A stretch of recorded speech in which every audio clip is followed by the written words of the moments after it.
Bienvenue au Starter du jour pour bien démarrer sa journée. Aujourd'hui, éveille-toi.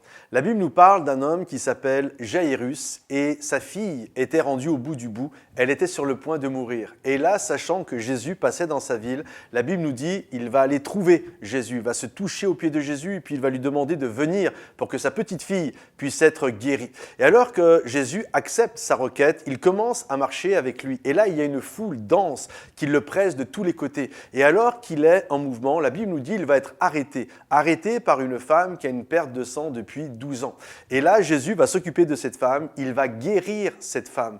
Et certainement que la foi de Jairus, à ce moment-là, devait être extrêmement boostée en se disant « Waouh, j'ai bien fait d'aller chercher Jésus, il sait vraiment guérir les malades. » Et puis là, il y a un homme qui va arriver, un oiseau de mauvais augure, qui vient lui dire « Arrête d'importuner Jésus parce que désormais, ta fille est morte. » Vous imaginez un peu Jairus, tout doit s'effondrer autour de lui. C'est terrible ce que cette nouvelle vient le dévaster totalement. Mais Jésus va l'encourager en lui disant que sa petite fille n'est pas morte, elle dort tout simplement. Et lorsqu'il va dire ça, il va se remettre en route, il va dire ça aux gens qui étaient dans la maison, il y avait des pleureuses, des gens qui faisaient du bruit. Et quand Jésus va dire non mais elle dort, alors les gens vont même se moquer de Jésus. Mais Jésus va rentrer dans la pièce où il y a la petite fille avec la maman, le papa, Pierre, Jacques et Jean. Et là, il va dire à cette jeune fille, Talitha Koumi, qui veut dire « jeune fille, éveille-toi ». Et cette jeune fille s'est éveillée.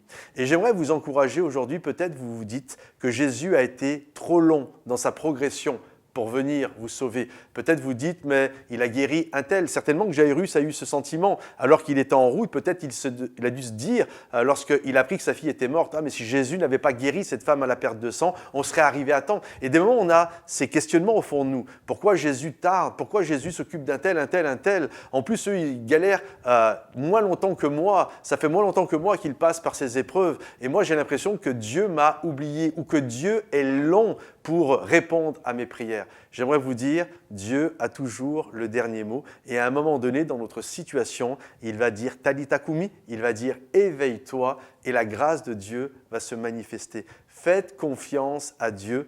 Dieu connaît toutes choses et la Bible nous dit qu'il fait toutes choses belles en son temps. Que Dieu vous bénisse et à bientôt. Bye bye.